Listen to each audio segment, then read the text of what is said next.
صفحہ نمبر 64 حدیث نمبر 14۔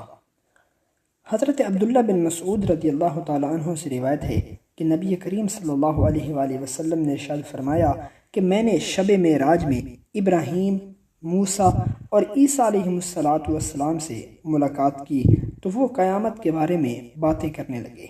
بس انہوں نے اس معاملہ میں ابراہیم علیہ السلام سے رجوع کیا کہ وہ وقت قیامت کے بارے میں کچھ بتائیں۔ حضرت ابراہیم علیہ السلام نے فرمایا کہ مجھے اس کا کوئی علم نہیں۔ پھر حضرت موسیٰ علیہ السلام کی طرف رجوع کیا تو انہوں نے بھی فرمایا کہ مجھے اس کا کوئی علم نہیں۔ پھر حضرت عیسیٰ علیہ السلام کی طرف رجوع کیا تو انہوں نے فرمایا جہاں تک وقت قیامت کا معاملہ ہے تو اس کا علم سوائے اللہ تعالیٰ کے کسی کو نہیں۔ یہ بات تو اتنی ہی ہے، البتہ جو عہد پروردگار عز و جل نے مجھ سے کیا ہے اس میں یہ ہے کہ دجال نکلے گا اور میرے پاس 2 باریک سی زم تلواریں ہوں گی، بس وہ مجھے دیکھتے ہی رانگ یا سیسا کی طرح پگھلنے لگے گا، بس اللہ اس کو ہلاک کرے گا، یہاں تک کہ پتھر اور درخت بھی کہیں گے کہ اے مرد مسلم، میرے نیچے ایک کافر چھپا ہوا ہے، آ کر اسے قتل کر دے۔ چنانچہ اللہ ان سب کافروں کو ہلاک کر دے گا۔ پھر لوگ اپنے اپنے شہروں اور وطنوں کو واپس ہو جائیں گے تو اس وقت یاجوج ماجوج نکلیں گے جو کثرت اور تیز رفتاری کے باعث ہر بلندی سے پھسلتے ہوئے معلوم ہوں گے۔ وہ شہروں کو روند ڈالیں گے، جس چیز پر ان کا گزر ہوگا اس کا خاتمہ کر دیں گے، جس پانی، نہر، چشمہ، کنویں یا دریا وغیرہ سے گزریں گے اسے پی کر ختم کر دیں گے۔ پھر لوگ میرے پاس آ کر ان کی شکایت کریں گے، میں اللہ سے ان کے بارے میں بد دعا کروں گا، بس اللہ تعالیٰ ان کو ہلاک کر دے گا اور مار ڈالے گا، حتیٰ کہ زمین ان کی بدبو سے متعفن ہو جائے گی۔ اب اللہ عز و جل بارش برسائے گا جو ان کی لاشیں بہا کر سمندر میں ڈال دے گی۔ راوی فرماتے ہیں کہ آگے اس حدیث کا کچھ حصہ میری سمجھ میں نہیں آیا۔ ایک دوسرے راوی یزید بن ہارون کہتے ہیں کہ پوری بات یہ تھی کہ پھر پہاڑ دھن دیے جائیں گے اور زمین چمڑے کی طرح پھیلا کر سیدھی کر دی جائے گی۔ پھر اصل راوی کہتے ہیں کہ عیسیٰ علیہ السلام نے فرمایا پس جن امور کا عہد میرے رب نے مجھ سے کیا ہے ان میں یہ بھی ہے کہ جب ایسا ہو چکے تو قیامت کا حال پورے دنوں کی اس گابن یعنی حاملہ کی طرح ہوگا جس کے مالک نہیں جانتے کہ وہ دن یا رات میں کب اچانک بچہ دے دے گی۔ مسند احمد، حاکم، ابن ماجہ، ابن ابی شیبہ، فتح الباری، ابن جریر، ابن المنذر، ابن مرویہ، بہقی، الدر المنصور۔ صفحہ نمبر 65 حدیث نمبر 15۔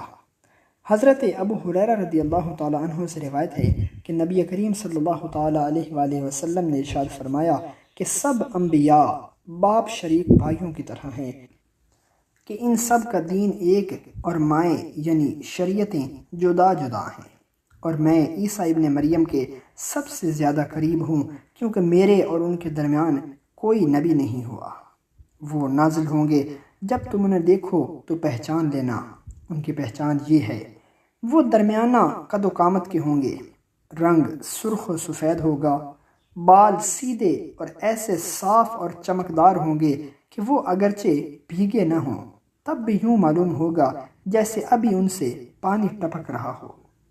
ہلکے زرد رنگ کے 2 کپڑوں میں ہوں گے، پس وہ صلیب کو توڑ ڈالیں گے، خنزیر کو قتل کریں گے، جزیہ موقوف کر دیں گے، تمام ملتوں کو معطل کر دیں گے، حتیٰ کہ اللہ تعالیٰ ان کے زمانے میں اسلام کے سوا تمام ادیان و مذاہب کا خاتمہ کر دے گا، اور اللہ ان کے زمانے میں کذاب مسیح دجال کو ہلاک کرے گا، اور زمین میں امن و امان کا دورہ ہوگا، حتیٰ کہ اونٹ شیروں کے ساتھ، چیتے گایوں کے ساتھ اور بھیڑیے بکریوں کے ساتھ ایک جگہ چرا کریں گے، بچے اور لڑکے سانپوں سے کھیلیں گے، کوئی کسی کو نقصان نہ پہنچائے گا۔ بس عیسیٰ علیہ السلام جب تک اللہ چاہے گا دنیا میں رہیں گے، پھر ان کی وفات ہوگی اور مسلمان ان کی نماز جنازہ پڑھ کر انہیں دفن کریں گے۔ حوالہ مسند احمد رحمہ اللہ۔ حاشیہ: دین کو باپ سے اور شریعت کو ماں سے تشبیہ دی گئی ہے، کیونکہ اصل دین یعنی عقائد سب انبیاء کے ایک تھے، البتہ شریعت یعنی فقہی مسائل مختلف امتوں میں مختلف رہے۔ صفحہ نمبر 66، حدیث نمبر 16۔ حضرت عثمان بن ابی العاص رضی اللہ تعالیٰ عنہ سے روایت ہے، جس کی تفصیل ابو نضرہ یوں بیان فرماتے ہیں کہ ہم جمعہ کے روز عثمان بن ابی العاص رضی اللہ تعالیٰ عنہ کے پاس اس غرض سے آئے کہ اپنا ایک نسخہ جو حدیث یا قرآن حکیم کا تھا ان کے نسخے سے ملا کر دیکھیں کہ ہمارے نسخے میں کوئی غلطی تو نہیں۔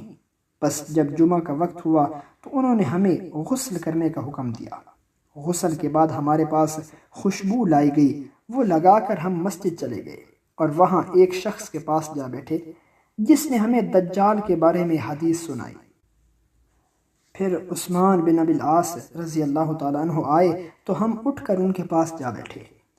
اب انہوں یعنی عثمان بن ابی العاص نے فرمایا کہ میں نے رسول اللہ صلی اللہ تعالیٰ علیہ وآلہ وسلم کو یہ فرماتے ہوئے سنا ہے کہ مسلمانوں کے 3 شہر ایسے ہوں گے کہ ان میں سے ایک شہر تو 2 سمندروں کے ملنے کی جگہ پر واقع ہوگا، ایک شہر ہیرا کے مقام پر ہوگا اور ایک شہر شام میں۔ بس 3 بار ایسا واقعہ پیش آئے گا کہ لوگ گھبرا اٹھیں گے، پھر جلد ہی لوگوں کے برابر میں دجال نکل آئے گا، بس وہ مشرق کی طرف کے لوگوں کو شکست دے دے گا اور سب سے پہلے اس شہر میں وارد ہوگا جو 2 سمندروں کے ملنے کی جگہ واقع ہے، اور اہل شہر کے 3 گروہ ہو جائیں گے۔ ایک گروہ یہ کہہ کر وہیں رہ جائے گا کہ دیکھیں دجال کون ہے اور کیا کرتا ہے، اور ایک گروہ دیہات میں منتقل ہو جائے گا اور ایک گروہ برابر والے شہر میں منتقل ہو جائے گا۔ اس وقت دجال کے ساتھ 70,000 آدمی ہوں گے جن کے اوپر تیلسان یعنی ایک خاص قسم کی اجمیو 20 چادر ہوگی۔ اس کے اکثر پیرو عورتیں اور یہودی ہوں گے۔ پھر دجال اس شہر کے قریب والے شہر میں آئے گا، اس شہر کے باشندوں کے بھی 3 گروہ ہو جائیں گے۔ ایک گروہ کہے گا کہ دیکھیں دجال کون ہے اور کیا کرتا ہے، اور ایک گروہ دیہات میں چلا جائے گا اور ایک گروہ قریب والے اس شہر میں چلا جائے گا جو شام کی مغربی جانب میں واقع ہے۔ حاشیہ: صفحہ نمبر 66، پوائنٹ نمبر 1۔ بظاہر بحر روم اور بحر فارس مراد ہیں۔ پوائنٹ نمبر 2، ہیرا عراق کا وہ علاقہ ہے جس کے قریب ہی صحابہ کرام کے دور میں شہر کوفہ آباد ہوا۔ پوائنٹ نمبر 3، آج کل صرف سوریہ کو شام کہا جاتا ہے جس کا دارالحکومت دمشق ہے، لیکن پہلے ملک شام بہت بڑا تھا۔ طول میں دریائے فرات عراق سے العریش تک جہاں مصر شروع ہوتا ہے، اور عرض میں جزیرہ نمائے عرب سے بحر روم تک پھیلا ہوا تھا۔ اردن، فلسطین، لبنان، موجودہ سوریہ، دمشق، بیت المقدس، طرابلس، انطاکیہ سب اسی کے حصے تھے۔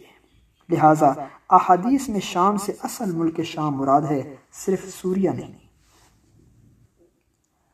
حدیث کا اگلا حصہ: اور بالآخر مسلمان افیق نامی گھاٹی کی طرف سمٹ جائیں گے اور اپنے مویشی چرنے کے لیے بھیجیں گے، جو سب کے سب ہلاک ہو جائیں گے۔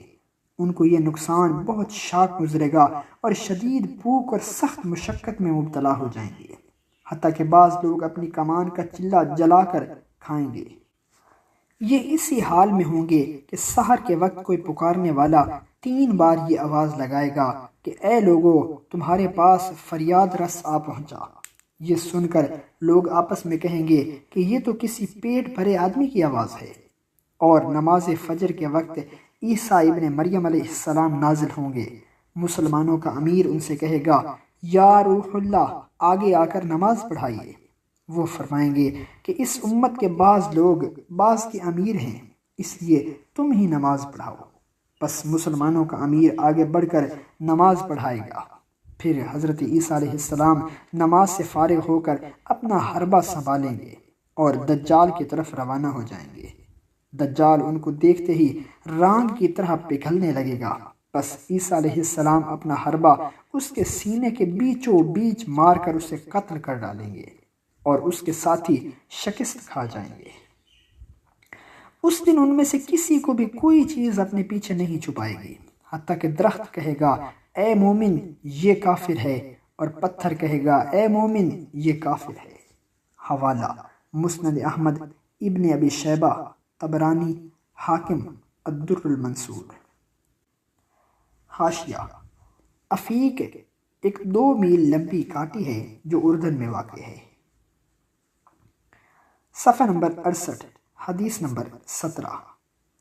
حضرت سمرہ بن جندب رضی اللہ تعالی عنہ نے اپنے ایک خطبے کے دوران ایک طویل حدیث بیان کی، جس میں انہوں نے فرمایا کہ پھر آپ نے یعنی رسول اللہ صلی اللہ تعالی علیہ وآلہ وسلم نے کسوف شمس کی نماز سے فارغ ہو کر سلام پھیر دیا، بس آپ نے اللہ کی حمد و ثنا فرمائی اور کلمہ شہادت پڑھا، پھر فرمایا کہ اے لوگو، میں بشر ہوں اور اللہ کا رسول ہوں، لہٰذا میں تمہیں اللہ کی یاد دلاتا ہوں۔ اگر تم یہ محسوس کرتے ہو کہ میں نے اپنے رب کی تبلیغ رسالت میں کوئی کوتاہی کی ہے تو تم نے مجھے اس کی اطلاع نہیں دی، تاکہ میں تبلیغ رسالت اس طرح کرتا جس طرح کی کرنی چاہیے، اور اگر تم یہ سمجھتے ہو کہ میں نے تبلیغ رسالت کر دی ہے تو اس کی بھی تم نے مجھے خبر نہیں کی۔ خلاصہ یہ کہ تم نے مجھے یہ نہیں بتایا کہ اللہ کے جو پیغامات میں نے تم کو پہنچائے وہ تم سمجھ گئے ہو یا نہیں۔ لوگ یہ سن کر کھڑے ہو گئے اور سب نے کہا کہ ہم گواہی دیتے ہیں کہ آپ صلی اللہ علیہ وآلہ وسلم نے اپنے پروردگار کی تعلیمات پہنچا دی ہیں اور اپنی امت کی خیر خواہی فرمائی ہے، اور جو فریضہ آپ کے اوپر تھا آپ نے ادا فرما دیا ہے۔ پھر لوگ خاموش ہو گئے تو آپ صلی اللہ علیہ وآلہ وسلم نے ارشاد فرمایا، اما بعد، بعض لوگ کہتے ہیں کہ اس آفتاب اور مہتاب کا گرہن ہونا اور ان ستاروں کا اپنے اپنے مطلع سے ہٹ جانا اہل زمین کے بڑے بڑے لوگوں کی موت کے باعث ہوتا ہے۔ انہوں نے جھوٹ کہا، اور صحیح بات یہ ہے کہ اللہ کی قدرت کی نشانیوں میں سے یہ بھی ایک قسم کی نشانیاں ہیں جن کے ذریعے اللہ تعالیٰ اپنے بندوں کا امتحان لیتا ہے، تاکہ یہ دیکھے کہ ان میں سے کون توبہ کرتا ہے۔ بخدا جس وقت میں نماز میں کھڑا تھا اس وقت میں نے ان بڑے بڑے واقعات کو دیکھا ہے جو تمہیں دنیا و آخرت میں پیش آنے والے ہیں، اور بخدا جب تک 30 کذاب ظاہر نہ ہوں قیامت نہیں آئے گی۔ ان میں آخری کذاب کانا دجال ہوگا جس کی بائیں آنکھ ابو تحیہ ایک انصاری بزرگ صحابی کی آنکھ کی طرح ممسوح ہوگی۔ جب وہ نکلے گا تو خدائی کا دعویٰ کرے گا، پس جو شخص اس پر ایمان لے آئے گا اور اس کی تصدیق اور پیروی کرے گا اسے پچھلا کوئی نیک عمل نفع نہ دے گا، یعنی مرتد ہونے کی وجہ سے اس کے سارے نیک اعمال باطل اور بیکار ہو جائیں گے، اور جو شخص اس کی نافرمانی اور تکذیب کرے گا اس کو پچھلے کسی برے عمل کی سزا نہ دی جائے گی، یعنی اس کے سب گناہ معاف کر دیے جائیں گے۔ حاشیہ: ممسوح وہ چیز جس پر ہاتھ پھیر دیا گیا ہو، مطلب یہ کہ اس کی بائیں آنکھ ایسی بے نور ہوگی جیسے ہاتھ پھیر کر اس کا نور بجھا دیا گیا ہو۔ بعض مستند روایات میں جو ہے کہ اس کی آنکھ انگور کی طرح باہر کو نکلی ہوگی۔ اس سے مراد اس کی دائیں آنکھ ہے۔ آگے حدیث نمبر 35 میں اس کی صراحت آ رہی ہے۔ خلاصہ یہ کہ اس کی دونوں آنکھیں عیب دار ہوں گی، بائیں آنکھ ممسوح بے نور بجھی ہوئی ہوگی، جسے حدیث نمبر 5 میں طافیتن سے تعبیر کیا گیا ہے، اور دائیں آنکھ انگور کی طرح باہر کو نکلی ہوئی ہوگی، جس کے بارے میں حدیث نمبر 35 میں بعینہ الیمنی زفرۃ غلیظۃ فرمایا گیا ہے۔ حدیث کا اگلا حصہ: دجال حرم یعنی مکہ و مدینہ اور بیت المقدس کے علاوہ ساری زمین پر مسلط ہوگا اور مومنین کو بیت المقدس میں محصور کر دے گا، جو سخت پریشانی میں مبتلا ہوں گے۔ پس ان میں صبح کے وقت عیسیٰ ابن مریم علیہ السلام تشریف فرما ہوں گے، پس اللہ دجال اور اس کے لشکروں کو شکست دے دے گا، حتیٰ کہ دیوار کی بنیاد اور درخت کی جڑ بھی آواز دے گی کہ اے مومن، میری آڑ میں یہ کافر چھپا ہوا ہے، اسے آ کر قتل کر دے۔ اور وہ واقعہ قیامت کا پیش نہیں آئے گا جب تک کہ تم ایسے واقعات نہ دیکھ لو جو تمہارے نزدیک بہت بڑے ہوں گے۔ تم اس وقت ایک دوسرے سے پوچھا کرو گے کہ کیا تمہارے نبی صلی اللہ تعالیٰ علیہ وآلہ وسلم نے اس واقعہ کے بارے میں کچھ فرمایا تھا؟ نیز قیامت اس وقت تک نہیں آئے گی جب تک کہ پہاڑ اپنے مرکزوں سے نہ ہٹ جائیں، پھر اس کے بعد قبض ارواح ہوگا، یعنی قیامت آ جائے گی۔ یہاں آپ صلی اللہ علیہ وآلہ وسلم نے ہاتھ سے اشارہ فرمایا۔ ثعلبہ بن عباد جنہوں نے یہ حدیث حضرت سمرہ بن جندب رضی اللہ تعالیٰ عنہ سے سنی، فرماتے ہیں کہ میں پھر حضرت سمرہ بن جندب کے ایک اور خطبے میں حاضر ہوا تو اس میں بھی انہوں نے یہ حدیث پاک بیان کی، نہ کسی لفظ کو مقدم کیا نہ مؤخر۔ حوالہ: مستدرک للحاکم، مسند احمد، الدر المنصور، ابن خزیمہ، طحاوی، ابن حبان، ابن جریر، کنز العمال، ابو داود، نسائی، سنن ترمذی، ابن ماجہ اور بخاری رحمہ اللہ نے بھی یہ حدیث اختصار کے ساتھ بیان کی ہے۔ صفحہ نمبر 70، حدیث نمبر 18۔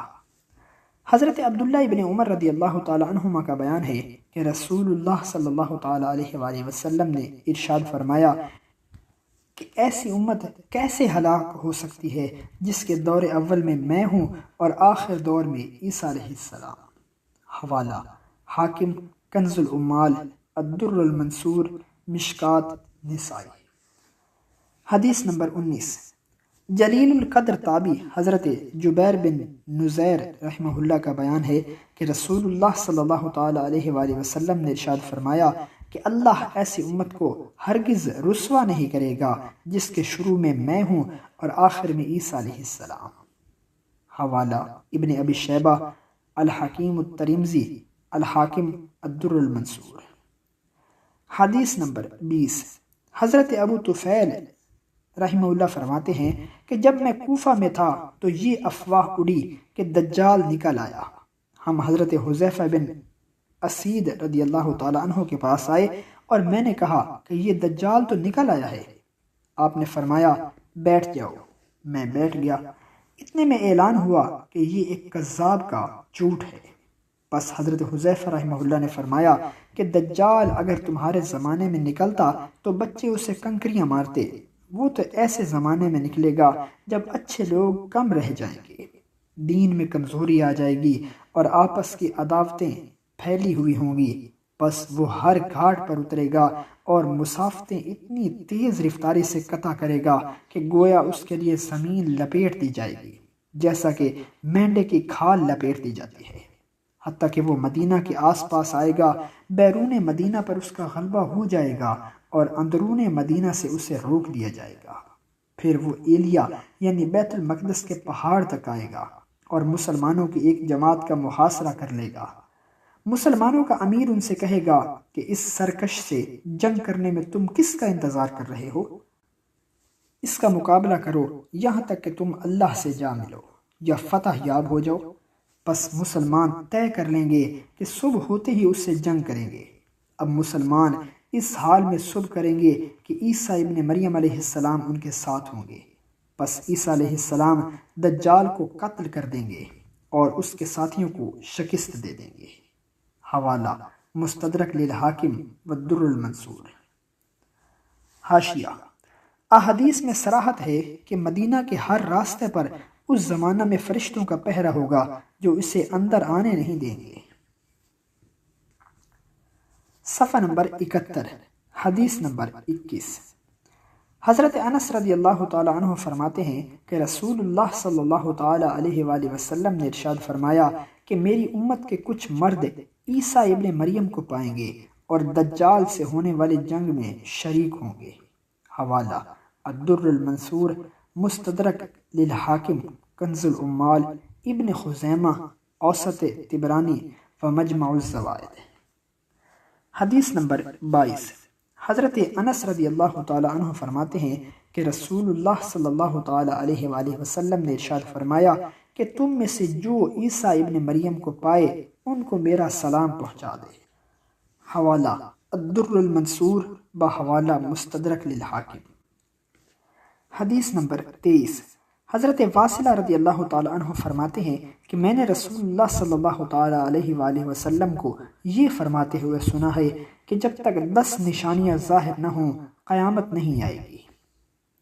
زمین میں تنسا دینے کا ایک واقعہ، مشرق میں، ایک مغرب میں اور ایک جزیرۃ العرب میں، دجال، توما، نزول عیسیٰ، یاجوج و ماجوج، دابۃ الارض، سورج کا مغرب سے طلوع ہونا اور ایک آگ جو عدن کی گہرائی سے نکلے گی اور لوگوں کو ہانکتی ہوئی محشر کی طرف لے جائے گی، چھوٹی اور بڑی چیونٹی کو جمع کر دے گی، یعنی ہر چھوٹے بڑے ضعیف اور قوی آدمی کو محشر میں جمع کر دے گی۔ حوالہ طبرانی، حاکم، ابن مرویہ اور کنز العمال۔ حاشیہ حدیث نمبر 8 کے آخر میں ہے کہ یہ آگ یمن سے نکلے گی۔ دونوں میں کوئی تعارض نہیں کیونکہ عدن بھی یمن ہی کا علاقہ ہے، اور لفظ گہرائی کی تشریح آگے حدیث نمبر 37 کے حاشیے میں ملاحظہ کی جائے۔ حدیث نمبر 24، حضرت ابو ہریرہ رضی اللہ تعالیٰ عنہ فرماتے ہیں کہ میں نے رسول اللہ صلی اللہ تعالیٰ علیہ وآلہ وسلم کو یہ فرماتے ہوئے سنا ہے کہ عیسیٰ ابن مریم نازل ہوں گے، پس سب سے پہلی نماز فجر کے علاوہ باقی نمازوں میں مسلمانوں کی امامت فرمائیں گے، اور نماز پڑھاتے ہوئے رکوع سے سر اٹھا کر سمع اللہ لمن حمدہ کے بعد بطور دعا فرمائیں گے، اللہ دجال کو قتل کرے اور مومنین کو غالب کرے۔ حوالہ حاشیہ شرح وقایہ بحوالہ صحیح ابن حبان و مجمع الزوائد بحوالہ بزار، صفحہ نمبر 72، حدیث نمبر 25۔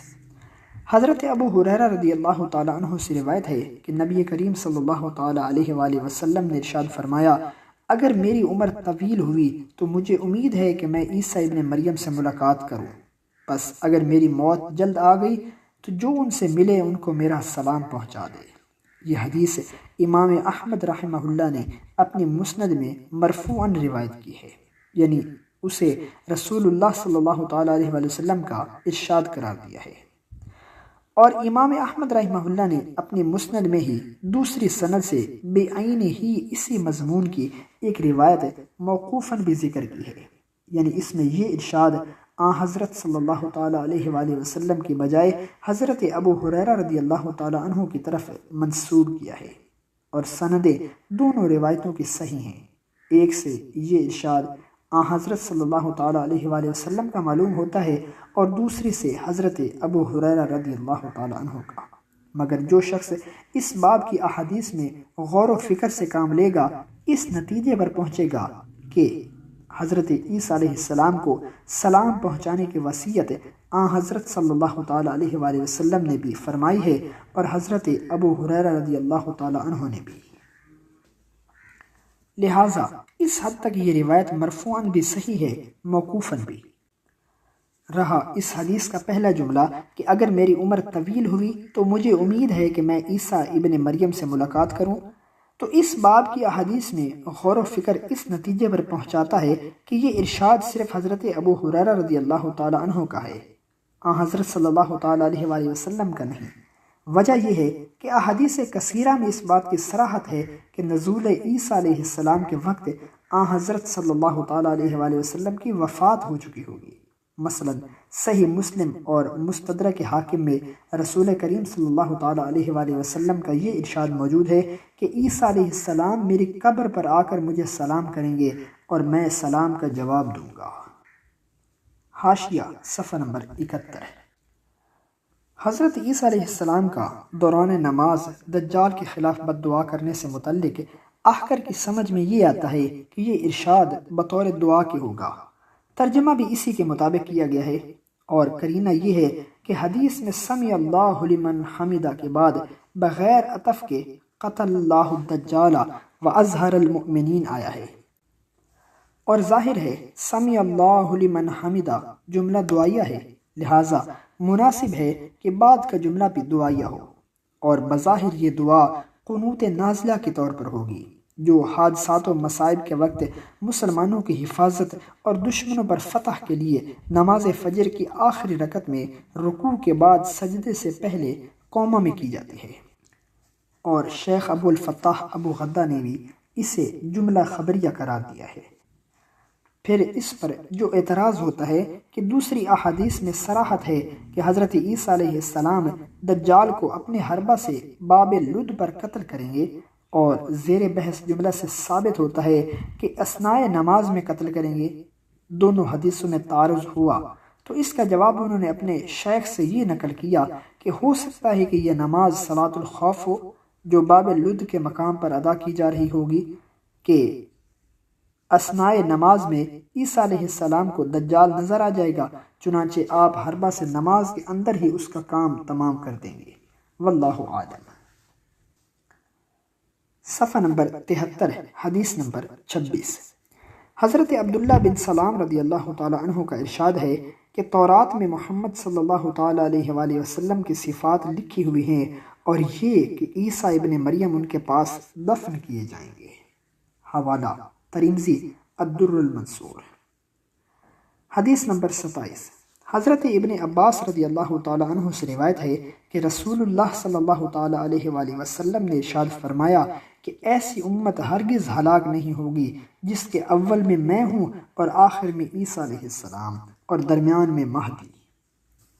حوالہ نسائی، ابو نعیم والحاکم و ابن عساکر و کنز العمال والسراج المنیر۔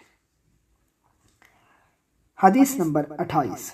حضرت ابو ہریرہ رضی اللہ تعالی عنہ سے روایت ہے کہ رسول اللہ صلی اللہ تعالی علیہ وآلہ وسلم نے ارشاد فرمایا کہ دجال کو قتل کرنے کی قدرت سوائے عیسیٰ ابن مریم کے کسی کو نہیں دی گئی۔ حوالہ الجامع الصغیر بحوالہ ابو داود و طیالسی و سراج المنیر۔ حاشیہ روضہ اقدس صلی اللہ علیہ وآلہ وسلم میں حضرت عیسیٰ علیہ السلام کی قبر کے لیے جگہ خالی رکھی گئی ہے۔ اگلا پوائنٹ، درمیان سے مراد آخری زمانے سے متصل پہلے کا زمانہ ہے، اس لیے کہ عیسیٰ علیہ السلام کا نزول امام مہدی کے زمانے میں ہوگا، اور وہ امام مہدی کے پیچھے نماز پڑھیں گے، جیسا کہ پیچھے کئی احادیث مبارکہ میں بیان ہو چکا ہے۔ صفحہ نمبر 74، حدیث نمبر 29۔ حضرت جابر بن عبداللہ رضی اللہ تعالی عنہ فرماتے ہیں کہ مدینہ طیبہ میں ایک یہودی عورت کے ایک لڑکا پیدا ہوا جس کی آنکھ بے نور اور باہر کو نکلی ہوئی ابری ہوئی تھی۔ رسول اللہ صلی اللہ تعالی علیہ وآلہ وسلم کو خوف ہوا کہ شاید یہ دجال ہو، پس حضور صلی اللہ علیہ وآلہ وسلم اسے دیکھنے تشریف لے گئے تو اسے ایک چادر کے نیچے لیٹا ہوا پایا۔ وہ اس وقت کچھ بڑبڑا رہا تھا۔ اس کی ماں نے اسے فوراً خبردار کیا کہ اے عبداللہ، یہ ابو القاسم صلی اللہ علیہ وآلہ وسلم آئے ہیں، ان کے پاس جاؤ۔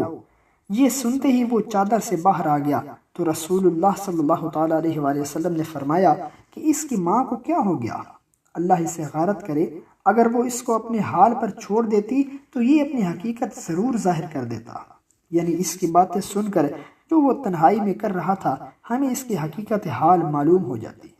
پھر آپ نے اس لڑکے سے پوچھا، اے ابن سعید، تجھے کیا نظر آتا ہے؟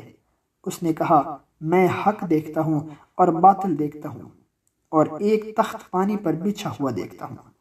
حضرت جابر رضی اللہ تعالی عنہ جو اس حدیث کے راوی ہیں فرماتے ہیں کہ رسول اللہ صلی اللہ تعالی علیہ وآلہ وسلم پر اس کا حال واضح نہ ہوا تو آپ صلی اللہ علیہ وآلہ وسلم نے پوچھا، کیا تو شہادت دیتا ہے کہ میں اللہ کا رسول ہوں؟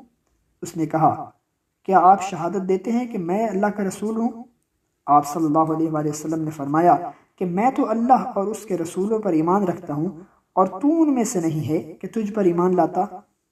پھر آپ صلی اللہ علیہ وآلہ وسلم وہاں سے تشریف لے آئے اور اسے اس کے حال پر چھوڑ دیا۔ حاشیہ، کیونکہ اس میں دجال کی متعدد علامات پائی جاتی تھی، مگر یہاں اشکال ہوتا ہے کہ دجال کی علامتوں میں سے ایک یہ بھی ہے کہ وہ نہ مدینہ میں داخل ہو سکے گا نہ مکہ میں، حالانکہ یہ لڑکا مدینہ میں پیدا ہوا، وہیں پل کر جوان ہوا اور بڑا ہو کر صحابہ کرام کی معیت میں حج کے لیے مکہ مکرمہ گیا، پھر اس کے دجال ہونے کا اندیشہ کیوں ہوا؟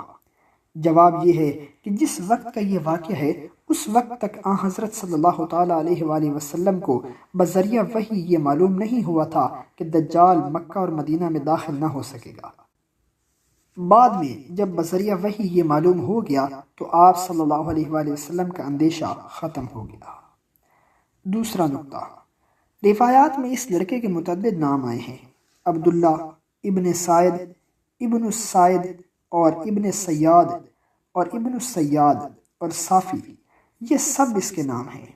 بظاہر اس کا نام عبداللہ اس وقت رکھا گیا جب بڑا ہو کر اس نے اسلام قبول کیا، اور یہاں ماں نے بظاہر اس کو بچپن کا نام لے کر پکارا ہوگا، مگر راوی نے اس کا نام اسلامی ذکر کیا ہے۔ تیسرا نقطہ، ابو القاسم رسول اللہ صلی اللہ تعالیٰ علیہ وآلہ وسلم کی کنیت ہے۔ چوتھا نقطہ، حضرت صلی اللہ تعالیٰ علیہ وآلہ وسلم کو اطلاع ملی تھی کہ یہ بچہ عجیب و غریب باتیں کرتا ہے اور بعض غیب کی باتیں بھی کرتا ہے، اس لیے آپ صلی اللہ علیہ وآلہ وسلم نے یہ سوال کیا۔ پانچواں نقطہ، مسند احمد کی ایک اور روایت میں ہے کہ ابن السیاد نے یہ جواب دیا کہ میں ایک تخت سمندر پر دیکھتا ہوں تو رسول اللہ صلی اللہ تعالیٰ علیہ وآلہ وسلم نے ارشاد فرمایا کہ ابلیس کا تخت ہے۔ حدیث کا اگلا حصہ، اس کے بعد آپ صلی اللہ علیہ وآلہ وسلم ایک مرتبہ پھر اس کے پاس تشریف لائے تو اسے کھجور کے باغ میں پایا۔ وہ اس وقت بھی بڑبڑا رہا تھا، اور اس مرتبہ بھی اس کی ماں نے اسے بتا دیا کہ اے عبداللہ، یہ ابو القاسم صلی اللہ علیہ وآلہ وسلم ہے۔ آپ صلی اللہ علیہ وآلہ وسلم نے فرمایا، اس عورت کو کیا ہو گیا؟ اللہ اسے غارت کرے، اگر یہ اسے نہ بتاتی تو وہ اپنی حقیقت ظاہر کر دیتا۔ حضرت جابر رضی اللہ تعالیٰ عنہ فرماتے ہیں کہ رسول اللہ صلی اللہ تعالیٰ علیہ وآلہ وسلم کی خواہش تھی کہ اس کی بے خبری میں اس کی کچھ باتیں سن لیں تاکہ معلوم ہو جائے کہ یہی دجال ہے یا نہیں۔ رسول اللہ صلی اللہ تعالیٰ علیہ وآلہ وسلم نے اس سے پوچھا، اے ابن سعید، تجھے کیا نظر آتا ہے؟ اس نے کہا، میں حق دیکھتا ہوں اور باطل دیکھتا ہوں، اور ایک تخت پانی پر بچھا ہوا دیکھتا ہوں۔ آپ صلی اللہ علیہ وآلہ وسلم نے پوچھا، کیا تو میرے رسول اللہ ہونے کی شہادت دیتا ہے؟ اس نے کہا، کیا آپ میرے رسول اللہ ہونے کی گواہی دیتے ہیں؟ آپ صلی اللہ علیہ وآلہ وسلم نے فرمایا کہ میں اللہ اور اس کے رسولوں پر ایمان رکھتا ہوں۔ غرض اس مرتبہ بھی حضرت صلی اللہ علیہ وآلہ وسلم پر اس کا حال مشتبہ ہی رہا۔ پھر آپ صلی اللہ علیہ وآلہ وسلم وہاں سے تشریف لے آئے اور اسے اس کے حال پر چھوڑ دیا۔ صفحہ نمبر 75 کا حاشیہ۔ ابن سعید کا حال جو اس حدیث اور دوسری متعدد احادیث سے معلوم ہوتا ہے یہ ہے کہ یہ مدینہ طیبہ کے یہودیوں میں سے تھا، اور اس کے حالات کاہنوں کی طرح تھے کہ کبھی سچ بھی بولتا تھا مگر اکثر و بیشتر جھوٹ بولتا تھا۔ پھر بڑا ہو کر مسلمان ہو گیا اور مسلمانوں کے ساتھ حج وغیرہ میں شریک ہوا۔ پھر اس کے کچھ احوال ایسے ظاہر ہوئے جو دجال کی علامات میں سے تھے۔ پھر یزید کے دور حکومت میں مدینہ طیبہ میں حرہ کے مقام پر جو مسلمانوں میں خانہ جنگی ہوئی اس میں یہ لاپتہ ہو گیا۔ علماء و محققین نے صراحت کی ہے کہ یہ وہ دجال نہیں تھا جس کی خبر رسول پاک صلی اللہ علیہ وآلہ وسلم نے دی ہے کہ اسے حضرت عیسیٰ علیہ السلام قتل کریں گے، کیونکہ اسی کتاب کی متعدد احادیث میں صراحتاً گزر چکا ہے کہ وہ مکہ اور مدینہ میں داخل نہ ہو سکے گا۔ حالانکہ ابن سیاد مدینہ میں پل کر جوان ہوا اور حج کے لیے مکہ مکرمہ بھی گیا، اور حضرت صلی اللہ تعالیٰ علیہ وآلہ وسلم کو اس کے دجال ہونے کا شبہ صرف اس وقت تک رہا جب تک دجال کی مفصل علامات آپ کو معلوم نہیں تھی۔ مفصل علامات معلوم ہونے کے بعد یہ شبہ جاتا رہا، اور شبہ جاتے رہنے کی دلیل یہ ہے کہ خود آپ صلی اللہ علیہ وآلہ وسلم نے ہی متعدد احادیث میں صراحت فرما دی کہ دجال مکہ مکرمہ اور مدینہ طیبہ میں داخل نہ ہو سکے گا اور وہ قرب قیامت میں ظاہر ہوگا۔ صفحہ نمبر 76، حدیث کا اگلا حصہ۔ اس کے بعد آپ صلی اللہ علیہ وآلہ وسلم تیسری یا چوتھی مرتبہ تشریف لائے۔ اس وقت ابو بکر رضی اللہ تعالیٰ عنہ اور عمر بن خطاب رضی اللہ تعالیٰ عنہ بھی مہاجرین و انصار کی ایک جماعت میں آپ صلی اللہ علیہ وآلہ وسلم کے ساتھ تھے، اور میں یعنی جابر رضی اللہ تعالیٰ عنہ بھی آپ صلی اللہ علیہ وآلہ وسلم کے ساتھ تھا۔ بس رسول اللہ صلی اللہ تعالیٰ علیہ وآلہ وسلم اس امید پر ہم سے آگے نکل گئے کہ اس کی کوئی بات سن لیں گے، لیکن اس کی ماں نے پھر سبقت کی اور بول اٹھی کہ اے عبداللہ، یہ ابو القاسم آ گئے ہیں۔ رسول اللہ صلی اللہ تعالیٰ علیہ وآلہ وسلم نے فرمایا، اسے کیا ہو گیا ہے؟ اللہ اسے غارت کرے، اگر یہ اسے چھوڑ دیتی تو وہ اپنی حقیقت ظاہر کر ہی دیتا۔ پھر آپ صلی اللہ علیہ وآلہ وسلم نے پوچھا، اے ابن سعید، تجھے کیا نظر آتا ہے؟ اس نے کہا، میں حق دیکھتا ہوں اور باطل دیکھتا ہوں اور پانی پر ایک تخت دیکھتا ہوں۔ آپ صلی اللہ علیہ وآلہ وسلم نے پوچھا، کیا تو شہادت دیتا ہے کہ میں اللہ کا رسول ہوں؟ اس نے کہا، کیا آپ شہادت دیتے ہیں کہ میں اللہ کا رسول ہوں؟ آپ صلی اللہ علیہ وآلہ وسلم نے فرمایا، میں اللہ اور اس کے سب رسولوں پر ایمان رکھتا ہوں، اور تو ان میں سے نہیں کہ تجھ پر ایمان لاتا۔ غرض اس مرتبہ بھی آپ صلی اللہ علیہ وآلہ وسلم پر اس کا حال مشتبہ رہا، تو آپ صلی اللہ علیہ وآلہ وسلم نے اس سے فرمایا کہ اے ابن سعید، ہم نے تیرے امتحان کے لیے ایک بات دل میں چھپائی ہے، بتا وہ کیا ہے؟ اس نے کہا، الدخ الدخ۔ آپ صلی اللہ علیہ وآلہ وسلم نے فرمایا، ذلیل ہو ذلیل ہو۔ حضرت عمر بن خطاب رضی اللہ تعالیٰ عنہ نے عرض کیا، یا رسول اللہ صلی اللہ علیہ وسلم، مجھے اجازت دیجیے کہ اسے قتل کر ڈالوں۔ آپ صلی اللہ علیہ وآلہ وسلم نے فرمایا، اگر یہ وہی دجال ہے تو تم اس کے قتل کرنے والے نہیں ہو، کیونکہ اسے قتل کرنے والے تو عیسیٰ ابن مریم علیہ السلام ہی ہیں، اور اگر یہ وہ نہیں ہے تو تمہیں اہل ذمہ میں سے کسی کو قتل کرنا جائز نہیں۔ حضرت جابر رضی اللہ تعالیٰ عنہ فرماتے ہیں کہ غرض رسول اللہ صلی اللہ تعالیٰ علیہ وآلہ وسلم کو اس کے دجال ہونے کا خطرہ باقی رہا۔ حوالہ مسند احمد، کنز الامال بحوالہ المختار۔ حاشیہ، اہل ذمہ اور ذمی ان کافروں کو کہتے ہیں جو اسلامی حکومت میں رہتے ہوں اور اسلامی حکومت کی طرف سے ان کے جان و مال اور آبرو کی حفاظت کی ذمہ داری لی گئی ہو۔ دوسرا نقطہ، یعنی جب تک آپ کو بذریعہ وحی یہ معلوم نہ ہوا کہ دجال مکہ و مدینہ میں داخل نہ ہو سکے گا، اس وقت تک یہ خطرہ باقی رہا، معلوم ہونے کے بعد یہ خطرہ جاتا رہا۔ صفحہ نمبر 77، حدیث نمبر 30۔ حضرت اوس بن اوس الثقفی سے روایت ہے کہ رسول اللہ صلی اللہ تعالیٰ علیہ وآلہ وسلم نے ارشاد فرمایا کہ عیسیٰ ابن مریم دمشق کی جانب مشرق میں سفید مینارے کے پاس نازل ہوں گے۔ حوالہ الدر المنصور بحوالہ طبرانی و کنز الامال و ابن عساکر وغیرہ۔ حدیث نمبر 31۔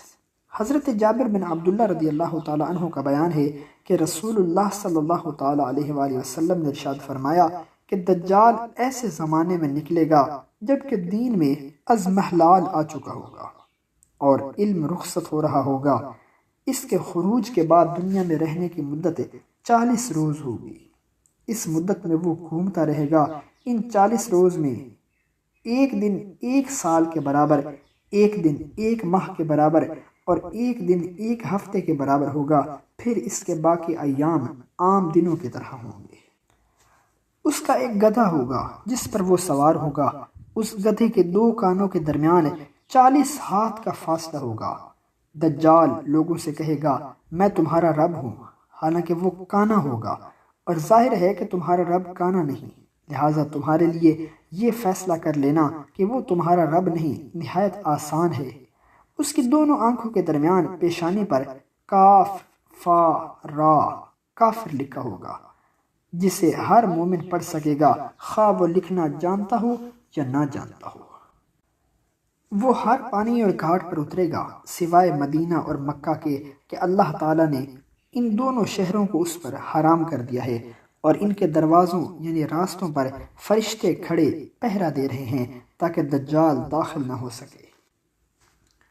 اس کے ساتھ روئی کے ذخیرے پہاڑوں کی مانند ہوں گے، اور سوائے ان لوگوں کے جو اس کی پیروی کریں گے سب لوگ مشقت میں ہوں گے۔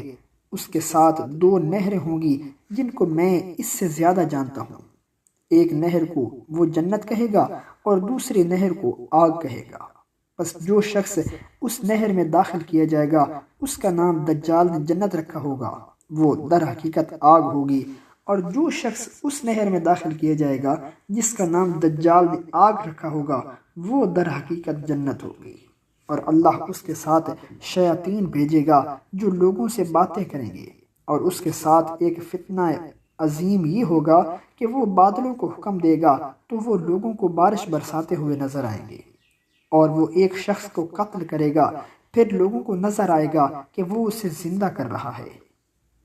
دجال کو اس شخص کے علاوہ کسی اور کے مارنے اور زندہ کرنے پر قدرت نہیں دی جائے گی، اور وہ کہے گا اے لوگو، کیا اس جیسا کارنامہ رب عز و جل کے سوا کوئی اور کر سکتا ہے؟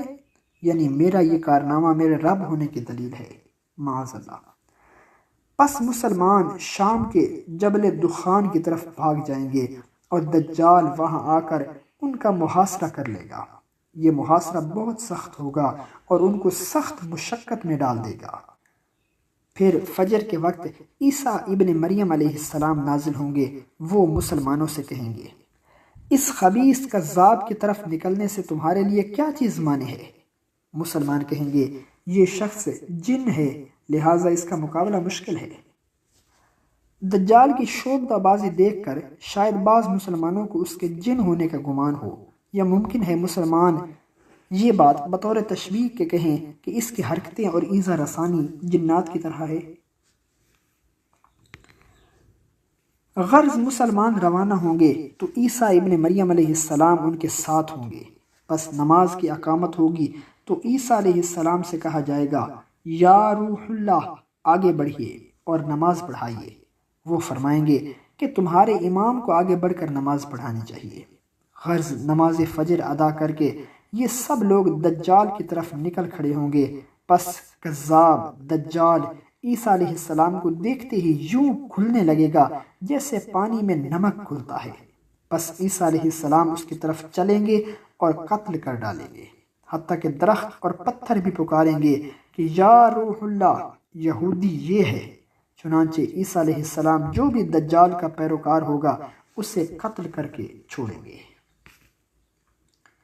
حوالہ مستدرک للحاکم مسند احمد، صفحہ نمبر 79، حدیث نمبر 32۔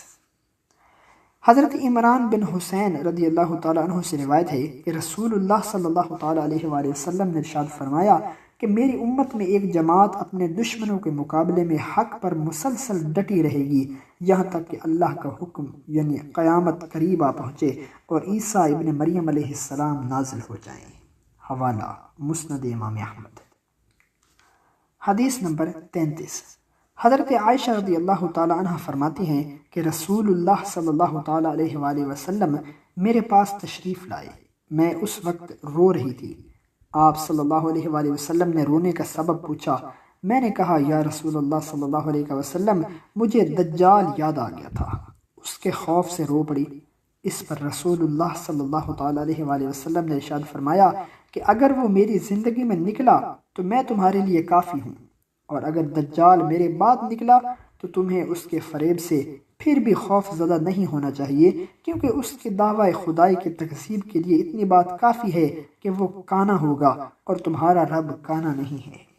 وہ اصفہان کے ایک مقام یہودیہ میں نکلے گا، حتیٰ کہ مدینہ بھی آئے گا اور مدینہ کے باہر ایک جانب پڑاؤ ڈال دے گا۔ اس وقت مدینہ کے 7 دروازے یا راستے ہوں گے، جن میں سے ہر درے پر 2 فرشتے ہوں گے جو اسے مدینہ طیبہ میں داخل ہونے نہیں دیں گے۔ پس مدینہ کے خراب لوگ نکل کر اس کے پاس چلے جائیں گے یہاں تک کہ وہ شام یعنی فلسطین میں باب لد کے مقام پر ایک شہر میں چلا جائے گا۔ اس کے بعد عیسیٰ علیہ السلام نازل ہو کر اسے قتل کر ڈالیں گے۔ پھر عیسیٰ علیہ السلام دنیا میں امام عادل اور حاکم منصف کی حیثیت سے 40 سال رہیں گے۔ حوالہ مسند احمد در المنصور بحوالہ ابن ابی شیبہ۔ حاشیہ روح اللہ حضرت عیسیٰ علیہ السلام کا لقب ہے۔ اصفہان ایران کے ایک مشہور علاقے کا نام ہے۔ علامہ یاقوت الحموی نے معجم البلدان میں ذکر کیا ہے کہ بخت نصر کے زمانے میں جب یہودیوں کو بیت المقدس سے نکالا گیا تو ان کی ایک جماعت اصفہان کے علاقے میں ایک مکلم پر جا کر آباد ہو گئی۔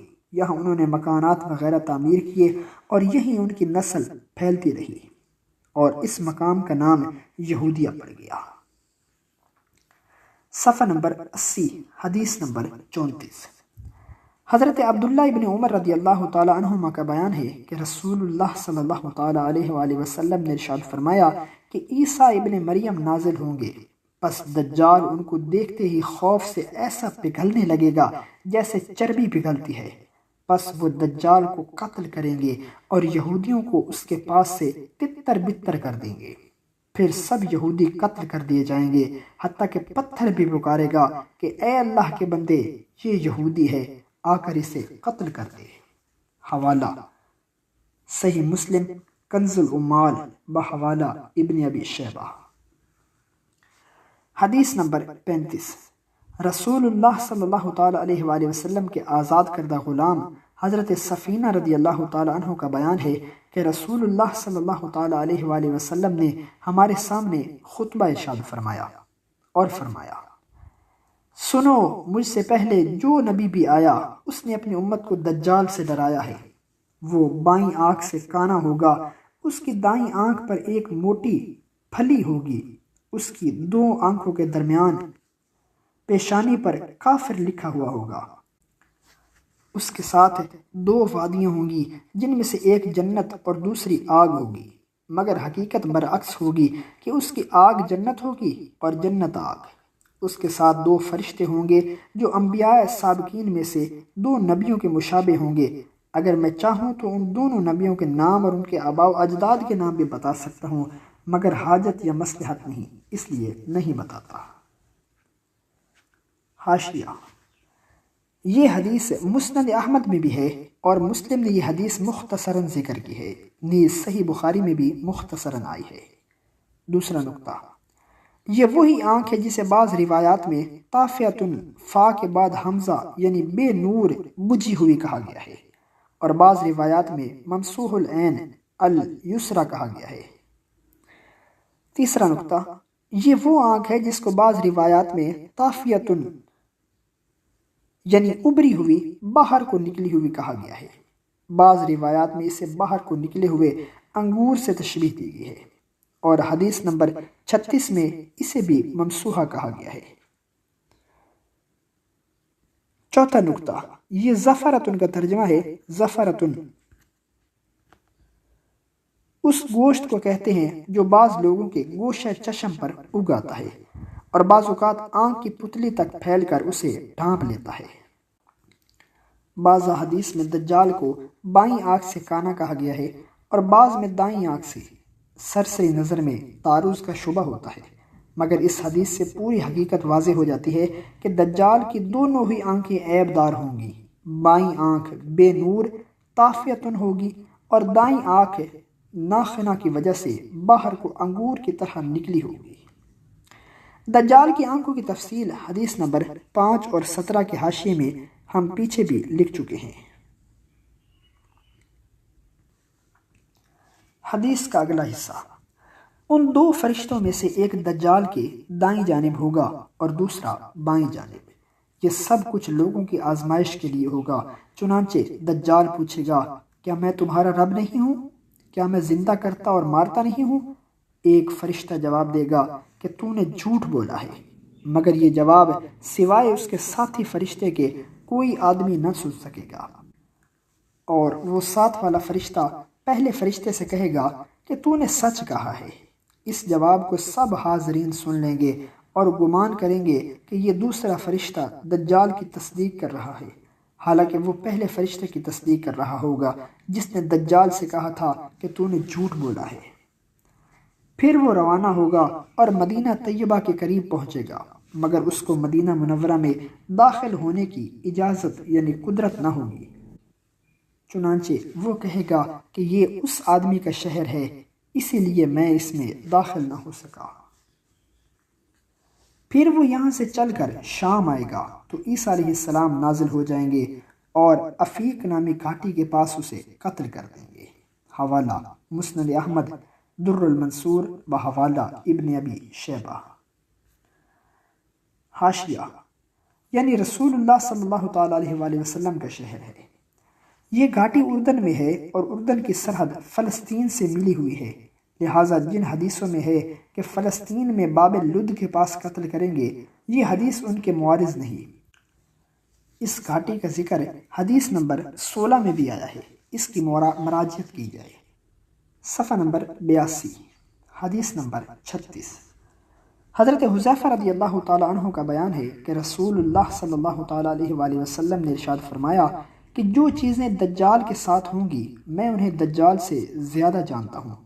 اس کے ساتھ 2 نہریں ہوں گی، جن میں سے ایک تو دیکھنے والوں کو بھڑکتی ہوئی آگ معلوم ہوگی اور دوسری سفید پانی، پس تم میں سے جو اس کو پائے اسے چاہیے کہ اپنی آنکھیں بند کر لے اور پانی اس نہر سے پیے جو دیکھنے میں آگ نظر آتی ہو، کیونکہ حقیقت میں وہ ٹھنڈا پانی ہوگا، اور دوسری نہر سے بچتے رہنا کیونکہ وہی عذاب ہے۔ اور جان لو کہ اس کی پیشانی پر کافر لکھا ہوا ہوگا، جسے وہ شخص بھی پڑھ دے گا جو لکھنا جانتا ہو اور وہ بھی جو لکھنا نہ جانتا ہو، اور اس کی ایک آنکھ ممسوحہ یعنی مٹی ہوئی ہوگی، اس پر ایک پھلی ہوگی۔ وہ آخری بار اردن کے علاقے میں افیق نامی گھاٹی پر نمودار ہوگا۔ اس وقت جو شخص بھی اللہ اور یوم آخرت پر ایمان رکھتا ہوگا اردن کے علاقے میں موجود ہوگا۔ مسلمانوں اور دجال کے لشکر کے درمیان جنگ ہوگی، جس میں وہ 1/3 مسلمانوں کو قتل کر دے گا، 1/3 کو شکست دے کر بھگا دے گا اور 1/3 کو باقی چھوڑے گا۔ رات ہو جائے گی تو بعض مومنین بعض سے کہیں گے کہ تمہیں اپنے رب کی خوشنودی کے لیے اپنے شہید بھائیوں سے جا ملنے یعنی شہید ہو جانے میں اب کس چیز کا انتظار ہے؟ جس کے پاس کھانے کی کوئی چیز زائد ہو وہ اپنے مسلمان بھائی کو دے دے۔ تم فجر ہوتے ہی عام معمول کی بنسبت جلدی نماز پڑھ لینا، پھر دشمن کے مقابلے پر روانہ ہو جانا۔ پس جب یہ لوگ نماز کے لیے اٹھیں گے تو عیسیٰ علیہ السلام ان کے سامنے نازل ہو جائیں گے اور نماز ان کے ساتھ پڑھیں گے۔ نماز سے فارغ ہو کر وہ ہاتھ سے اشارہ کرتے ہوئے فرمائیں گے کہ میرے اور دشمن خدا یعنی دجال کے درمیان سے ہٹ جاؤ تاکہ مجھے دیکھ لے۔ ابو حازم جو اس حدیث کے راویوں میں سے ایک ہیں کہتے ہیں کہ ابو ہریرہ رضی اللہ تعالیٰ عنہ نے فرمایا کہ دجال حضرت عیسیٰ علیہ السلام کو دیکھتے ہی ایسا پگھلے گا جیسے دھوپ میں چکنائی پگھلتی ہے۔ اور عبداللہ ابن عمر رضی اللہ تعالیٰ عنہما نے یہ فرمایا کہ ایسا گھلے گا جیسے نمک پانی میں گلتا ہے، اور اللہ دجال اور اس کے لشکر پر مسلمانوں کو مسلط کر دے گا، چنانچہ وہ ان سب کو قتل کر دیں گے، حتیٰ کہ شجر و حجر بھی پکاریں گے کہ اے اللہ کے بندے، اے رحمان کے بندے، اے مسلمان، یہ یہودی ہے، اسے قتل کر دے۔ غرض اللہ تعالیٰ ان سب کو فنا کر دے گا اور مسلمان فتح یاب ہوں گے۔ پس مسلمان صلیب کو توڑیں گے، خنزیر کو قتل کریں گے اور جزیہ بند کر دیں گے۔ مسلمان اسی حال میں ہوں گے کہ اللہ تعالیٰ یاجوج و ماجوج کو باہر نکال دے گا۔ ان کی پہلی جماعت بحیرہ طبریہ کا پانی پی لے گی، اور ان کی آخری جماعت جب وہاں پر پہنچے گی تو پہلی جماعت اس کا سارا پانی پی چکی ہوگی اور اس میں ایک قطرہ بھی نہ چھوڑا ہوگا۔ چنانچہ بعد میں آنے والی جماعت بحیرہ طبریہ کو دیکھ کر کہے گی کہ یہاں کسی زمانے میں پانی کا اثر تھا۔ پس پیغمبر خدا یعنی عیسیٰ علیہ السلام اور ان کے پیچھے ان کے ساتھی آ کر فلسطین کے ایک شہر میں داخل ہو جائیں گے جسے لد کہا جاتا ہے۔ یاجوج ماجوج کہیں گے کہ اہل زمین پر تو ہم غلبہ پا چکے، آؤ اب آسمان والوں سے جنگ کریں۔ اس وقت پیغمبر خدا عیسیٰ علیہ السلام اللہ سے دعا کریں گے، جس کا نتیجہ یہ ہوگا کہ اللہ ان کے حلق میں ایک قسم کا پھوڑا یا زخم پیدا کر دے گا جس کے باعث ان میں سے کوئی باقی نہ بچے گا۔ اب ان کی لاشوں کا تعفن مسلمانوں کو پریشان کرے گا تو عیسیٰ علیہ السلام دعا کریں گے، چنانچہ اللہ تعالیٰ یاجوج ماجوج کی لاشوں پر ایک ہوا بھیجے گا جو ان سب کو سمندر میں ڈال دے گی۔ حوالہ مستدرک حاکم کنز العمال بحوالہ ابن عساکر۔ یہ حدیث مسلم میں بھی مختصراً آئی ہے۔ حاشیہ: پیچھے حدیث نمبر 5 میں ہے کہ اللہ ان کے اوپر ایک کیڑا مسلط کر دے گا جو ان کی گردنوں میں پیدا ہوگا، اور یہاں گلے میں ایک قسم کے پھوڑے کا ذکر ہے۔ اصل میں دونوں میں کوئی تعارض نہیں ہے، بلکہ مطلب یہ ہے کہ کیڑا گردن میں پیدا ہوگا، اس کی وجہ سے حلق میں پھوڑا یا زخم ہو جائے گا اور وہی موت کا آخری سبب بنے گا۔